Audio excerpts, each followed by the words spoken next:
inclinación. Debido a que es una inclinación, entonces va a haber ciertas características importantes que hay que tener en cuenta en esa inclinación. La primera situación importante es que yo voy a tener rectas horizontales. Esas rectas horizontales siempre van a tener la misma pendiente. Es decir, acuérdense que la pendiente es una interpretación.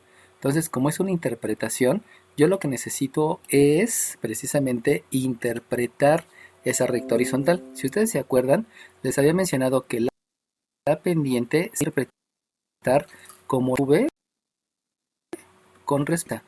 Esa interpretación es muy importante aquí porque en una recta horizontal, si ustedes se dan cuenta partiendo de cualquier punto, ustedes nunca suben. Eso implica que en una recta horizontal la pendiente nunca va a subir con respecto al avanzar. Como nunca sube, entonces ir referenciado hacia lo que avanza. Y entonces, dejen darle entrada a otros de sus compañeros. Y entonces, lo que va a ocurrir, lo que va a ocurrir aquí es que debido a que no sube nada, porque si esto en una recta horizontal no hay nada que suba, y esto precisamente es de la definición, entonces todo lo que va a hacer es que nada más avanzar 1, 2, 3, 4, 5, etcétera, se ha hecho la convención que la pendiente de las rectas siempre, porque pudiera ser 0 entre 5, 0 entre 1.000.000, 0 entre 10.000, etcétera.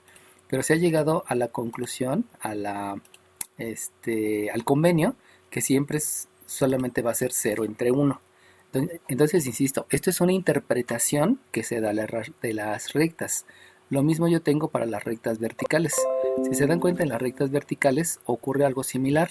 Lo que ocurre a partir de cualquier punto es que sube 1 o sube 2 o sube 3 o puede subir los que quiera. Entonces el convenio es que las pendientes de todas las rectas o segmentos verticales van a ser siempre 1 para arriba, porque insisto, pueden ser 2, pueden ser 3, pueden ser 4, no importa, pueden ser muchas. 1, no otro número. Y ya que subí 1, pues si ustedes se dan cuenta no avanza nada, o sea, hacia la derecha no hay ningún avance. Por eso se ha hecho el convenio que todas las pendientes horizontales 0 entre 1 y las verticales como un 1 entre 0. Ahora, esta acuérdense que es una interpretación, dijimos que es una inclinación. Por lo tanto, les debe de quedar claro que aritméticamente hablando, si yo reparto nada entre una persona, pues resulta que a esa persona le va a tocar de a nada. Pero tengan en cuenta que aquí no estoy en aritmética, estoy en interpretación de la pendiente. Entonces, esto que está aquí es una interpretación. O sea, no me digan que siempre es 0. No, la interpretación es 0 entre 1. Ya sé que me da 0. Este concepto de 0 lo van a ver en cálculo diferencial. Pero ahorita lo que me importa es que entiendan que la pendiente es 0 porque no sube y solamente avanza. O sea, a partir de cualquier punto de referencia el que ustedes quieran ubicar, desde aquí nunca sube, pero solamente avanza. Avanza 1, 2, 3, 4, 5, muchos, pero el convenio es que siempre va a ser 1. De la misma manera, si nos vamos aritméticamente a lo que es una pendiente vertical, se van a dar cuenta que esta es una indeterminación. ¿Por qué es una indeterminación? Porque dividir quiere decir entregar. Y yo no puedo decir, entrégale 1.000.000 de pesos a nadie, porque nadie me imposibilita la acción de entregar. Y como no puedo realizar la entrega, entonces esto aritméticamente es una indeterminación, porque no está determinado el concepto de entregarle a nadie. No puedo realizar la acción, a eso me refiero. Recuerden que la operación es una instrucción y la instrucción es un verbo. Y al ser un verbo, entonces ese verbo debe ser un verbo de acción. Y el verbo de acción quiere decir entregar. Y como no lo puedo entregar, debido a eso surge la indeterminación. Y entonces lo que va a ocurrir es que no van a decir que la pendiente de las rectas o segmentos verticales son indeterminados, sino lo que van a decir es que la pendiente tiene un valor, que eso choca con aritmética, ¿no? Pero acuérdense que estamos en analítica y en analítica estoy interpretando. Entonces tiene un valor que es de 1, 0. Porque no avanzo. Y como no avanzo, pues solamente se queda en disposición la recta vertical y hasta ahí, ¿no? Entonces, de aquí en adelante van a empezar a darse cuenta que lo importante son las interpretaciones. Y que las matemáticas, cuando las interpreto, aquí estoy viendo una aplicación. Y todas las aplicaciones son los fenómenos y, y situaciones que veo en la vida. Fenómenos físicos, químicos, biológicos, situaciones económicas, modelos económicos, etcétera, ¿no? Entonces ya viene la interpretación. Mate 1 y Mate 2 fue propiamente decirle las herramientas y de aquí para adelante son puras interpretaciones. No va a haber tanto de aprenderse. Y eso en algunos casos les cuesta trabajo porque la interpretación que se da en química es diferente a la de biología, es diferente a la de fisiología, es diferente, y de ahí por eso tantas ramas, ¿no? Donde debe asegurarnos de la interpretación de acuerdo a las herramientas matemáticas. Bueno, ahora bien, ya que les expliqué esto que es una parte bastante importante, entonces viene otra situación que se llaman condiciones. Una condición es algo que se debe de cumplir. Eso es de español. Ahora bien, hay una condición que se llama condición de perpendicularidad. O sea, ¿cómo sé que dos segmentos son perpendiculares? Y también hay otra condición, acuérdense que condición es algo que debe de ocurrir. Y hay condición, discúlpeme, hay condición de paralelismo. Paralelismo. ¿Cuál es la condición de paralelismo? Ustedes saben que por definición una paralela son dos rectas o dos segmentos que jamás se cruzan. Por lo tanto, si jamás se cruzan, eso quiere decir que su inclinación, que la inclinación de lo que sube con respecto a lo que avanza debe ser la misma. Eso quiere decir que dos rectas o segmentos para que sean paralelos se debe de cumplir que la pendiente de la recta o segmento 1, acuérdense que las rectas se simbolizan con letra manuscrita, debe ser la misma que la pendiente de la recta del segmento 2. Recuerden que al hablar de un segmento estoy hablando de un pedazo de recta. Entonces, decir la pendiente de una recta es lo mismo que decir que la pendiente de un segmento, perdón, la pendiente de un segmento. Por eso más bien se hace la simbología hacia las rectas, porque la recta contiene al segmento. Ahora bien, la condición de perpendicularidad para que una recta, ya saben que en el segmento está la recta, sea perpendicular con la otra, se debe de cumplir que sea simétrico. Recuerden que simétrico es el mismo número pero con signo contrario. Por lo tanto, aquí le voy a escribir un menos. Y además de simétrico, deben de ser recíprocos. Y si ustedes se acuerdan, recíproco es lo mismo, pero intercambiando numerador con denominador. En el recíproco se intercambia numerador con denominador. Es decir, si yo tengo 2/3, el recíproco va a ser 3/2. Si yo tengo -5/8, el recíproco también es menos porque solamente se intercambia el numerador con el denominador. Solamente es un intercambio de posición del numerador con el denominador. Eso se denomina recíproco, solamente el intercambio. Obviamente se debe de mantener el signo, como ustedes están observando, aquí hay un signo positivo y aquí también, y aquí hay un negativo y aquí hay un negativo. Por lo cual, cuando yo estoy diciendo simétrico, hace referencia a diferente signo, y cuando yo digo recíproco, está haciendo referencia al intercambio. Por lo mismo, en geometría y trigonometría se les mencionó que recíproco se simboliza como 1 entre. Por eso mencionábamos en geometría y trigonometría que el seno del ángulo es el recíproco de la cosecante del ángulo. Esto, la función trigonométrica seno, es la recíproca y ese recíproco lo simbolizamos con el 1 entre. Aquí va a ser lo mismo. En la pendiente, el recíproco es la pendiente de la recta 2 o del segmento. Insisto, un segmento está contenido en la recta. Y esas dos son las condiciones de perpendicularidad. Y si se cumplen, van a saber que son perpendiculares. Y si se cumplen, van a saber que son paralelas. Por ejemplo, hagan de cuenta que aquí tengo una aquí tengo, perdón, dejen mantener el hábito que les he tratado de mostrar, que aquí está el eje de las ordenadas y por acá está el eje de las abscisas. Fíjense bien, hagan de cuenta que tengo aquí un punto A y este punto A genera un segmento que tiene 1 para arriba, 2 para arriba, 3 para arriba, 4 para arriba y 5 para arriba. Fíjense cómo yo lo estoy construyendo, lo estoy definiendo. 3, 4, 5. Y después resulta que tengo 1 para adelante, 2 para adelante y 3 para adelante. Fíjense cómo yo estoy construyendo el segmento, Ahora no definí puntos, ahora construí el segmento. Y entonces, por esa pendiente, que si ustedes se dieron cuenta, la pendiente fue de 5 para arriba y de 3 hacia adelante, entonces surge un segmento o una recta, porque lo podríamos definir como una recta, donde la recta pasa por A y por el punto al que llegó después de yo haber decidido que sube 5 y avanza 3. Así también se pueden construir las rectas y también se pueden construir los segmentos. Es una forma alternativa a partir del punto A.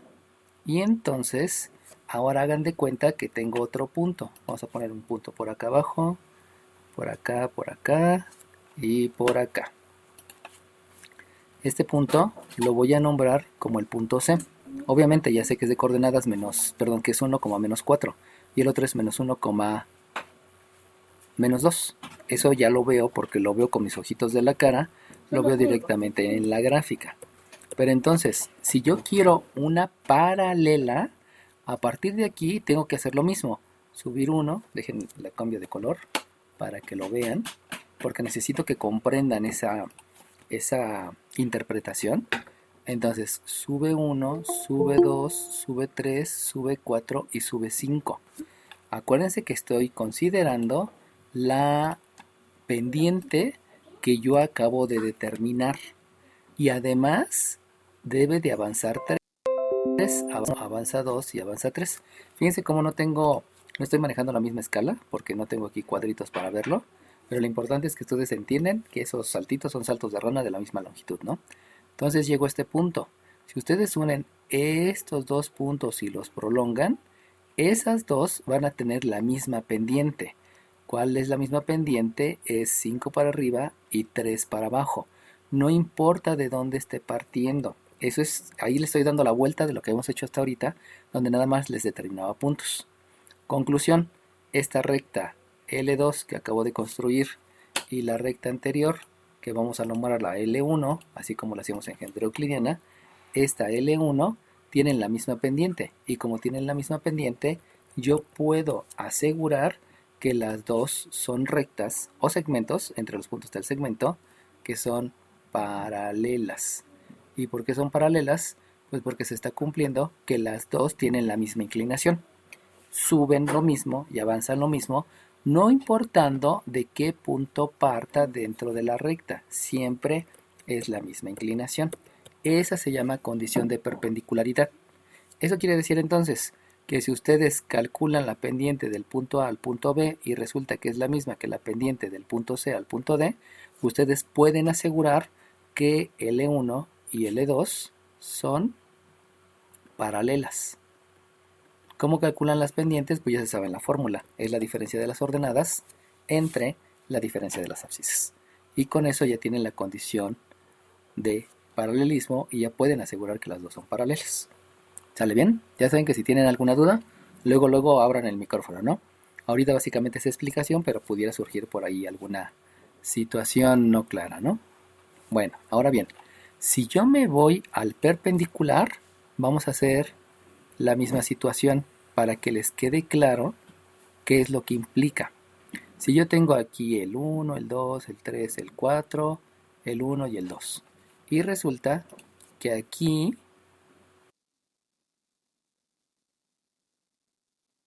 dibujo un punto que la pendiente es de 2 entre 3.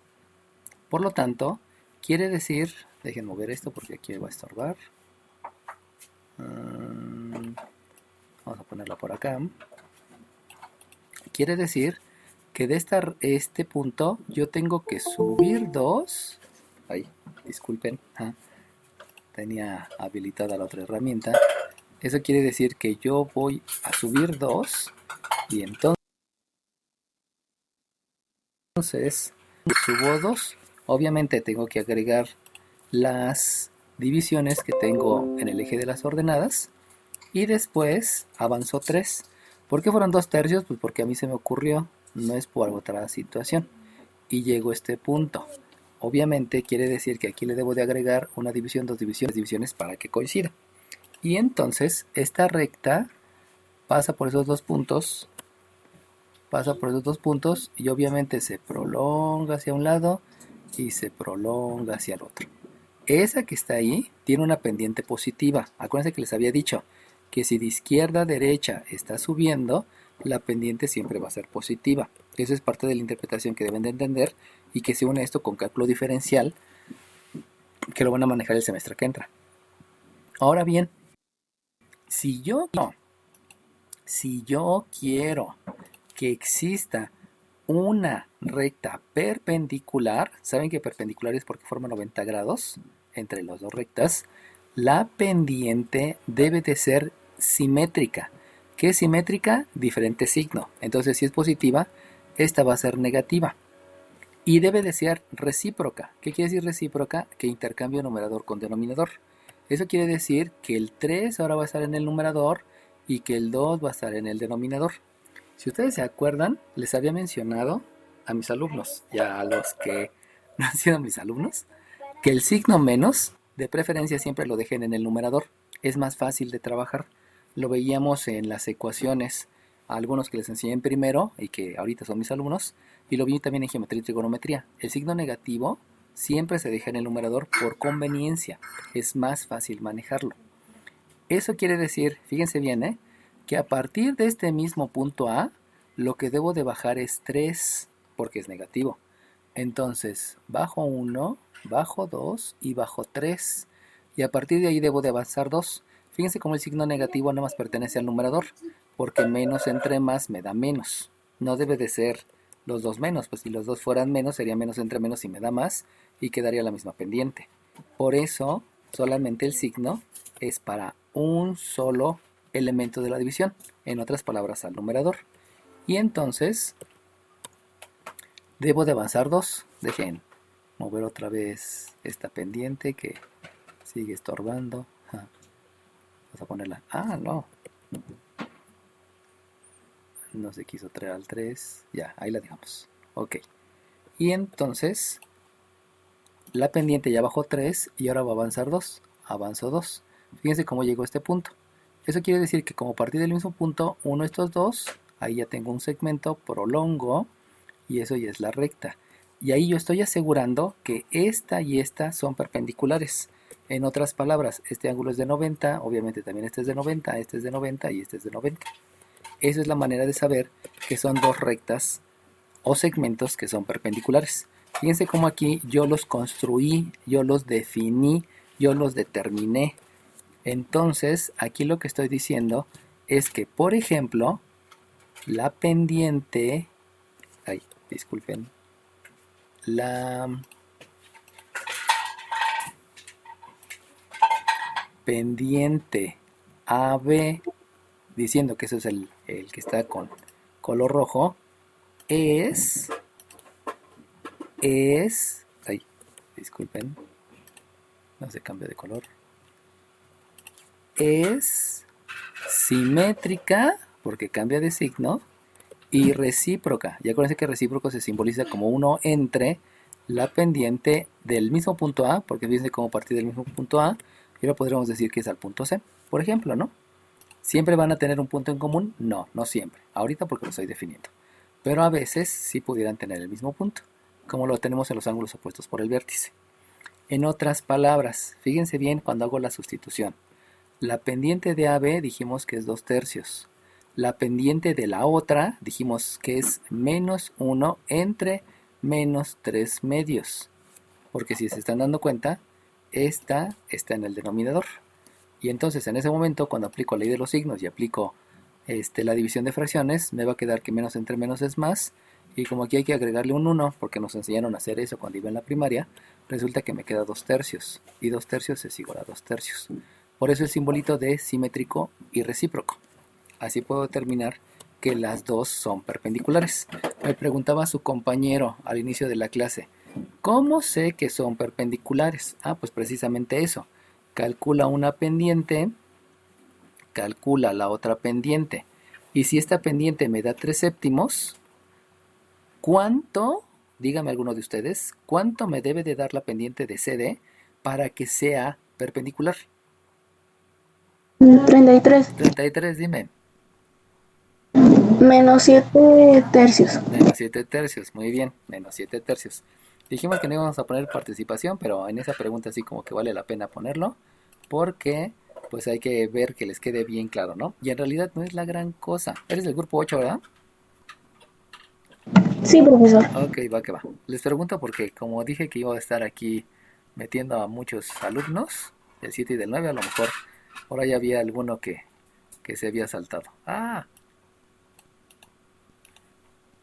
ya. ¿Qué número de lista me dijiste? 33. 33, sale bien, Dios te lo pague. Ya, te lo puse ahí. Sí, profesor. Se me pasó que estaba grabando. Y ya se vieron ahí sus nombres. Está bien, ya ni modo. Fue un error mío. Entonces, así es como se dan cuenta. Y con eso pues ya salió todo, ¿no? Por ahí vienen algunos ejercicios que precisamente hacen referencia a la perpendicularidad.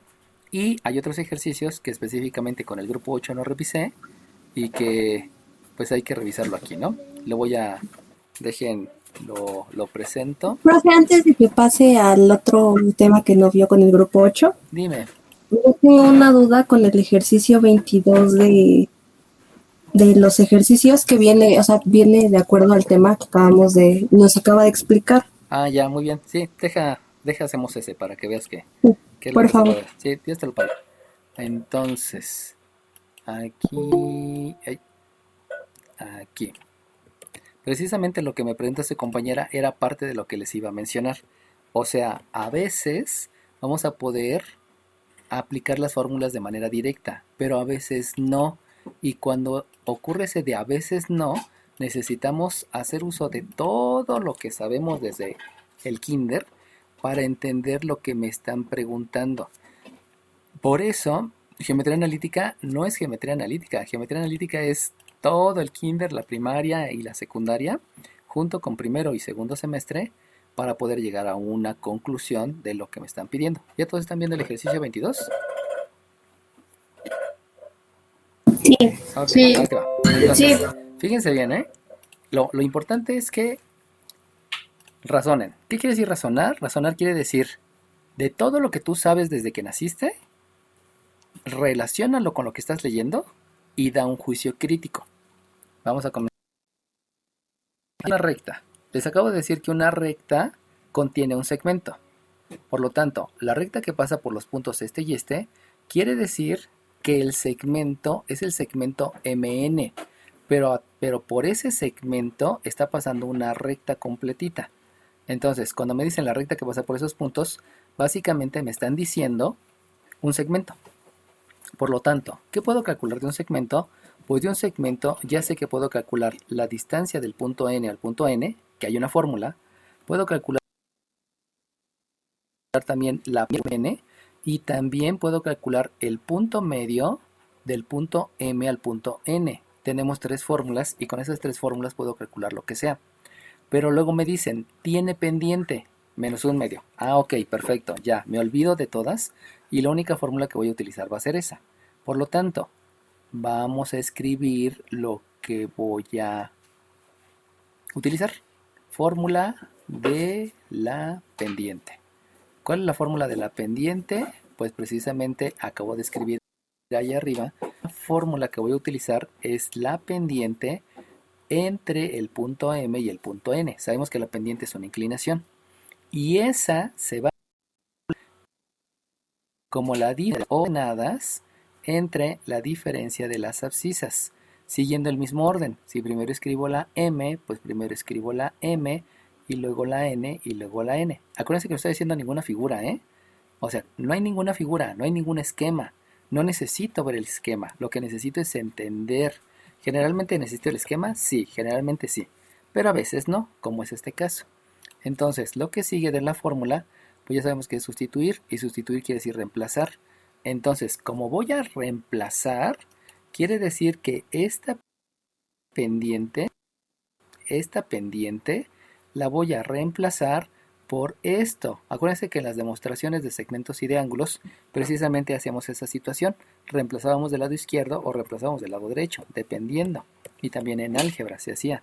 Eso quiere decir que en lugar de escribir la pendiente de m a n, voy a escribir menos un medio. Pero además, yo les había dicho que por conveniencia este signo negativo debe quedarse en el numerador. A mí me conviene más dejarlo en el numerador. ¿Por qué? Porque así es más fácil de trabajar el álgebra. Esa es la razón. No es porque sea berrinche mío, ¿no? Es por la experiencia que tengo, les digo que es mucho más fácil. Y entonces reemplazo del lado derecho. Si se dan cuenta, aquí me están pidiendo la ordenada del punto M. Y la ordenada del punto M la veo directamente y resulta que es una letra K. Perfecto. ¿Qué quiere decir K? Una ordenada. ¿Por cómo sé qué quiere decir una ordenada? Pues porque aquí está. No quiere decir otra cosa más que una ordenada. Y le resto la ordenada del punto N. Si ven la ordenada del punto N, pues es un número 1. Como es un número 1, no es necesario escribir el paréntesis, porque acuérdense que el paréntesis simboliza una multiplicación. Y sin necesidad de ponerla, aquí tengo la multiplicación de menos por 1 y no es necesario. Y esto lo divido entre la abscisa del punto M, donde la abscisa del punto M es un menos 2, de aquí arriba lo estoy observando, y luego la abscisa del punto N, que al observarla por aquí, pues es un 4. Obviamente viene un menos de la fórmula y el 4. ¿Por qué no necesito paréntesis? Porque el paréntesis implica una multiplicación, pero aunque no esté el paréntesis, ya sé que se están multiplicando. Eso es parte del convenio. Cuando ya les había dicho a algunos que si yo escribo menos 5x, así se lee, pero en realidad es menos por 5 por x. Y si fuera por e a la 13x, y si fuera por el logaritmo neperiano de 13x, por el seno de 5x, etcétera, ¿no? Todos son pors, pero eso es parte de la definición de lo que nosotros sabemos de lo que es un término.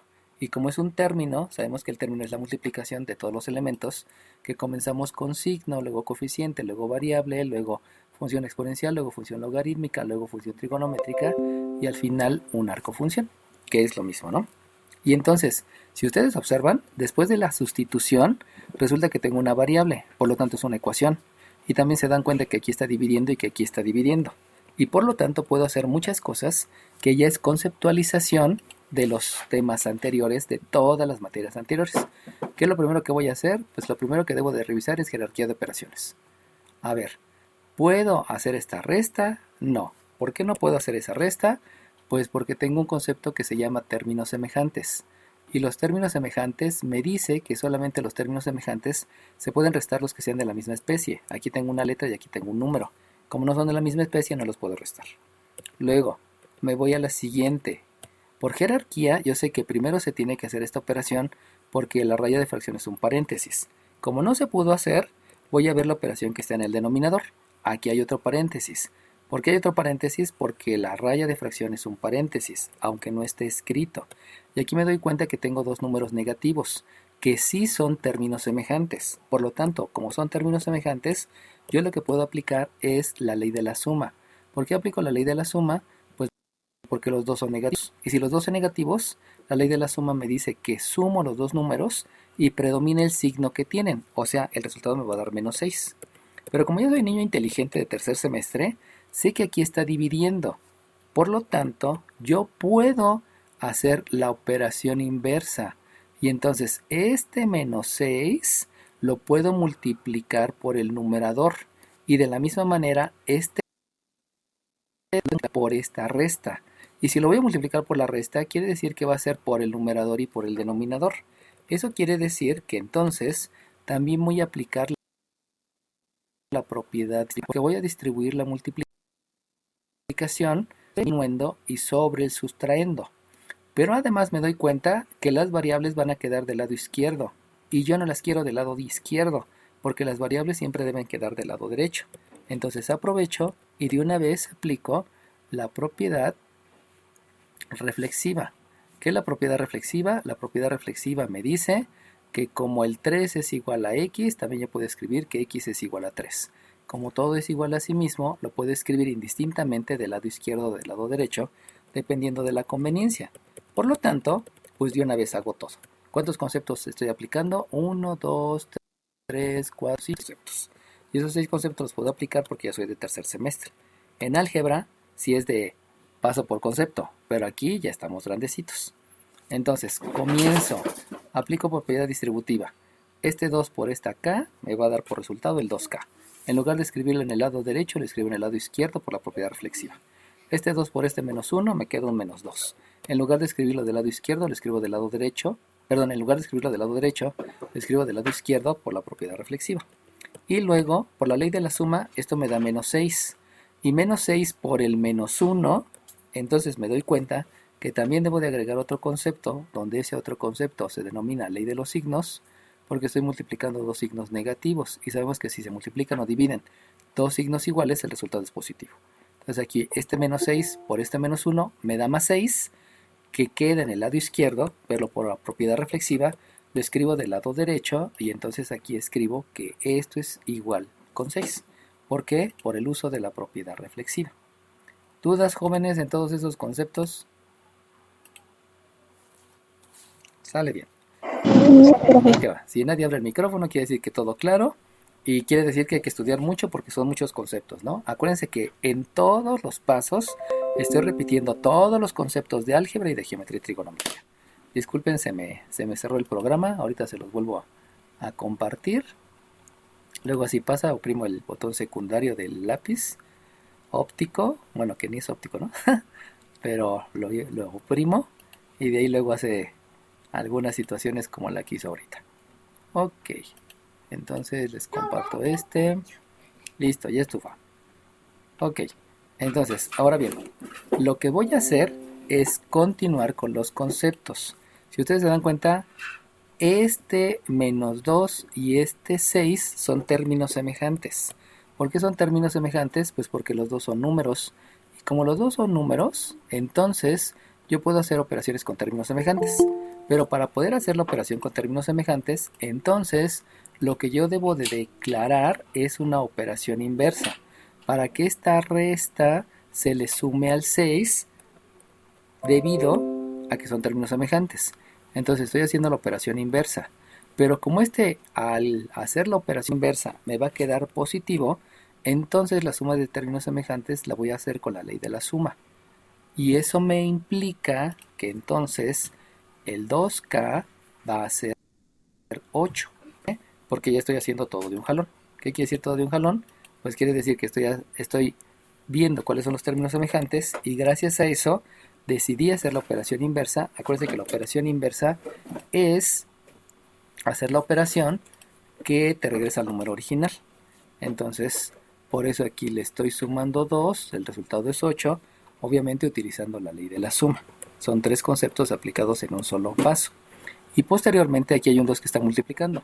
Por lo tanto, puedo realizar la operación inversa porque este que está multiplicando puede dividir al otro miembro y sabemos que 8 entre 2 me da 4 y de ahí determinamos que entonces el valor de la k es 4 y con eso ya sabemos que, lo que me preguntaban aquí, ¿no? Calcula el valor de k. ¿Cuánto vale k? Pues k vale 4. Y si se dan cuenta ahí sale un resultado diferente al que me están diciendo, pero pues no pasa nada, ¿no? A veces ahí están mal los resultados. Dejen checar si no me equivoqué. K menos 1, menos 2, aquí es menos 6, con este me da más 6. No, está bien, todo bien. Ahí hubo un error en el resultado, ¿no? Ese debe ser 4. ¿Sale bien? ¿Alguna pregunta, jóvenes?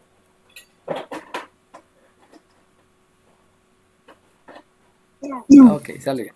Entonces, fíjense cómo, o sea, siempre voy a tener 3 posibles fórmulas. Hasta ahorita. La semana que entra ya van a ser las fórmulas. En total van a ser 17 fórmulas, así que, no, en total de geometría analítica son como 25 fórmulas. Entonces, no son muchas fórmulas. Considerando que les voy a enseñar prácticamente 2 o 3 cada semana, no son muchas fórmulas. Pero lo que sí es mucho es todo lo que viene desde antes, ¿no? Por eso hay que aprendérselo.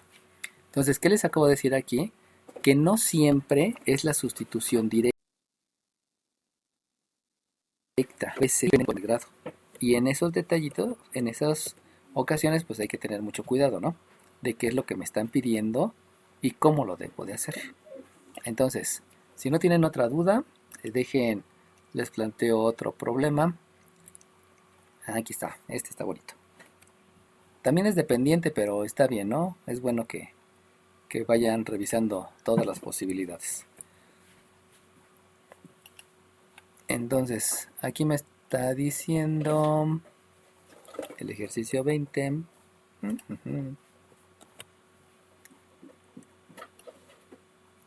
Ok, ¿ya todos están viendo el ejercicio 20 que acabo de pegar? Sí. Ok, Sí. sale bien. Sí. Entonces, fíjense bien, ¿eh?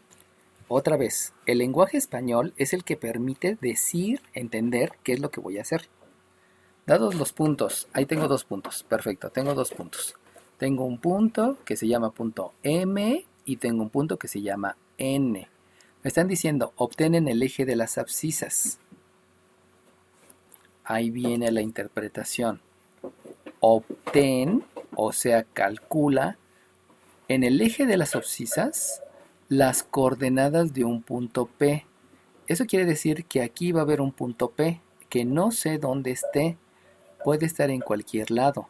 Pero este punto P puede ser menos 4,0, puede ser menos 3,0, puede ser menos 2,0, puede ser 0,0, puede ser 1,0, puede ser 2,0, puede ser 3,0, etc. Si ustedes se dan cuenta en todos estos puntos, todos esos puntos tienen una similitud.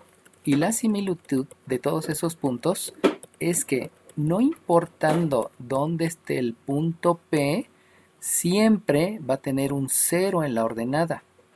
Y lo que yo no conozco es la abscisa. Este punto P que está en las abscisas precisamente tiene la peculiaridad que siempre va a ser 0. Por lo tanto, ahora me están diciendo que hay un ángulo.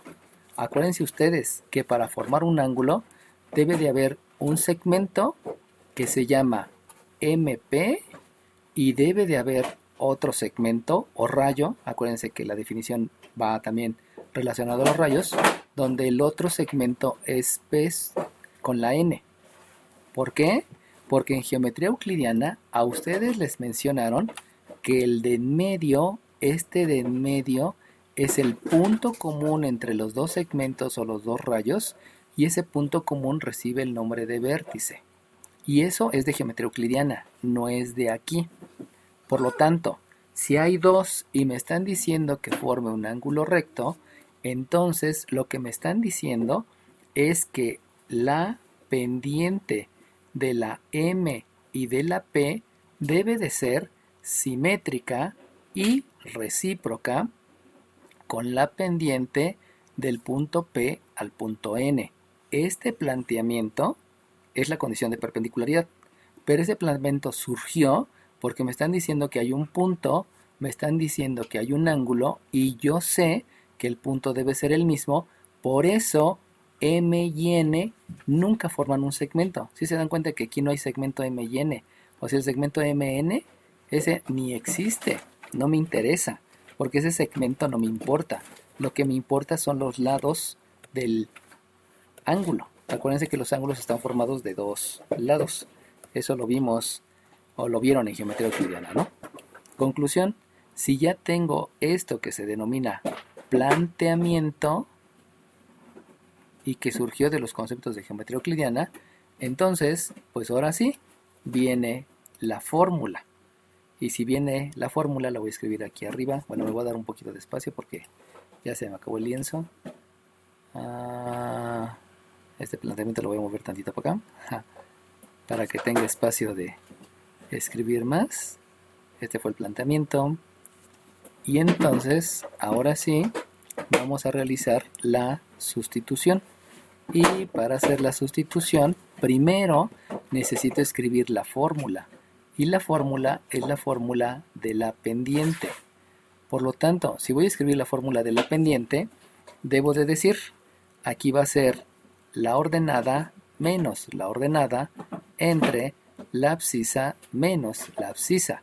Y eso va a ser igual a menos 1 entre la ordenada menos la ordenada entre la abscisa menos la abscisa. Utilizando estos puntos, primero debo de escribir la M y luego debo de escribir la P.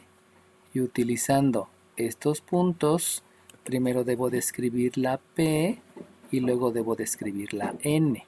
Si se dieron cuenta, acá en la gráfica nunca puse los puntos, porque directamente puedo entender el planteamiento. ¿Por qué puedo entender el planteamiento? Por lo que me auxilió geometría euclidiana. Tienen un punto común que es la P, y ese punto común me genera que yo pueda escribir adecuadamente el planteamiento. El punto común que es P con los otros puntos que se me llene, considerando que la P está sobre el eje de las abscisas y por eso se llama x, 0. Entonces aquí como que son puras interpretaciones, puros conceptos, pura conceptualización, y ahí es donde las matemáticas empiezan a tener una aplicación directa y donde se dan cuenta que las matemáticas entran en todos lados. Y ahora sí puede venir la sustitución numérica, y la sustitución numérica quiere decir reemplazar. Y si yo reemplazo, aquí voy a escribir un 2, porque por acá arriba está el 2, menos un 0, porque fíjense cómo la ordenada del punto P es 0, y luego dividido entre una abscisa de la M, que está por acá arriba, y que también es 2, menos una abscisa de la P, que ahí viene la incógnita, y que es una X. Y que esto va a ser menos 1 entre la ordenada de la P, donde la ordenada de la P es 0, la tenemos aquí, es 0, menos la ordenada de la N, donde la ordenada de la N es si se dan cuenta aquí es un menos 2, por eso hay que escribir un paréntesis simbolizando la multiplicación y un 2, dividido entre una abscisa de la P, que está por aquí abajo, que es una X y que también es la incógnita, menos la abscisa de la N, que está por acá arriba, y que es un número 5. Y de ahí, pues todo lo que hay que hacer es lo que sabemos de álgebra. Y de álgebra, fíjense cómo este planteamiento es diferente al que hemos visto hasta ahorita. Y por lo tanto, ¿qué voy a hacer? Pues voy a hacer, primeramente, ver la jerarquía de operaciones. ¿Cuál es la primera operación que vamos a hacer? Pues aquí hay un paréntesis, aquí hay otro paréntesis, aquí hay otro paréntesis, y aquí hay otro paréntesis, porque las rayas de fracción son paréntesis. Por lo tanto, hago esta y 2 menos 0, pues si a 2 le quitas nada, pues ya es 2, ahí no hay tanto que pensarle. Si voy por acá, como no son términos semejantes, entonces me queda 2 menos x, porque no puedo hacer ninguna operación. Igual, menos 1 entre. Aquí si se dan cuenta está la ley de los signos. Y si es la ley de los signos, escribo aquí que es el concepto, ley de los signos, y por lo tanto me queda un 2 positivo, dividido entre, estos no son términos semejantes, como no son términos semejantes, me queda un x menos 5. Y por lo tanto, entonces lo que sigue va a ser una división de números racionales. Y esa división de números racionales, como aquí hay un entero, le agrego aquí un 1 y ya sé que hay que multiplicar el producto de los extremos y dividirlo entre el producto de los medios, que erróneamente le dicen ley del sándwich, ¿no? Pero está bien. Entonces aquí es un 2 dividido un 2 entre menos x, y este va a ser un menos, me va a quedar el x menos 5 en el numerador y el 2 en el denominador. Y entonces ya paso a lo siguiente, donde los siguientes son operaciones inversas. Y la operación inversa me va a decir que este denominador multiplica el numerador y este denominador multiplica el numerador. Ahora, fíjense bien, les había dicho que el signo negativo siempre me conviene tener en el numerador, pero como aquí el numerador tiene dos términos, para no meternos en pleitos y que no pueda haber confusiones, mejor el signo negativo lo dejo abajo, porque es más fácil multiplicar 2 por menos 2 que multiplicar el signo por todo lo de arriba y luego por todo lo de acá. Ahí es donde viene la conveniencia. No siempre es en el numerador, casi siempre, no siempre. Y entonces me voy a ir por las piedritas, aquí me da un menos 4 y aplicando la propiedad distributiva, porque aquí se pone interesante, al aplicar la propiedad distributiva, este 2 tiene que multiplicar a la x, tiene que multiplicar al 5 y esta x tiene que multiplicar a la x y tiene que multiplicar al 5. Por lo tanto, si aplico la propiedad distributiva, distribuir la multiplicación sobre los elementos de la resta, aquí me queda que es un 2x menos 10 menos x cuadrada más 5x. Y si ustedes se están dando cuenta, ya estoy hablando aquí de una ecuación de segundo grado. Y las ecuaciones de segundo grado siempre se deben de igualar a 0. Y para poderlas igualar a 0, lo que debo de hacer entonces es realizar operaciones inversas. Disculpen el desorden, me voy a ir aquí arriba. Me voy a ir a la operación inversa aquí arriba. De aquí vamos a ponerle un asterisco. Me paso para acá. Y entonces me va a quedar primero una x cuadrada porque está restando en el miembro izquierdo. Por lo tanto, en el miembro derecho debe de estar sumando. Este 2x en el miembro derecho está sumando. La operación inversa es la resta. Y luego tengo un menos 10 que es un término semejante con el menos 4. Pero para poder hacer la suma de términos semejantes utilizo la operación inversa. Entonces, el otro concepto que estoy agregando aquí es de revisar los términos semejantes. Y entonces, este menos 10 para poder ser sumado con el más 4 va a cambiar de signo. Y eso quiere decir que este va a ser positivo, el otro es negativo, y como son signos diferentes, se va a tener que utilizar la ley de la resta. Y si se utiliza la ley de la resta, este va a ser un más 10 menos el 6, se deja el signo del mayor, perdón, menos el 4, disculpen, se deja el signo del mayor, y aquí me quedó un más 6 igual a 0. Me estoy dando cuenta que aquí me faltó hacer algo. Lo que me faltó hacer es que también estos son términos semejantes, el 2x y el 5x. Como los dos son positivos, es ley de la suma. Agregamos aquí el otro concepto. Ley de la suma. Pero, como necesitan estar en el miembro derecho, porque habíamos dicho que todo lo dejamos del miembro izquierdo, perdón, entonces ese más 7 que está en el miembro derecho, cuando hago la operación inversa al miembro izquierdo, voy a cambiar de signo y entonces me queda un menos 7, que aquí le tengo que cambiar. Un menos 7, no lo había visto hace ratito. Y de aquí, como ya se dieron cuenta que es una ecuación de segundo grado, pues simplemente la ecuación de segundo grado se factoriza. Y al factorizar, sabemos que van a escribirse dos binomios igualado a 0, donde el primer término del binomio es la raíz cuadrada de x cuadrada, por eso aquí hay una x y aquí hay una x. Este primer signo es la operación del primer binomio, y la multiplicación de estos dos signos, utilizando leyes de los signos, es la operación del segundo binomio. Por eso aquí me queda menos y aquí un menos. ¿Cuáles son los números que multiplicados me dan 6? Pues los números que multiplicados me dan 6 es 6 por 1 y también el 3 por 2.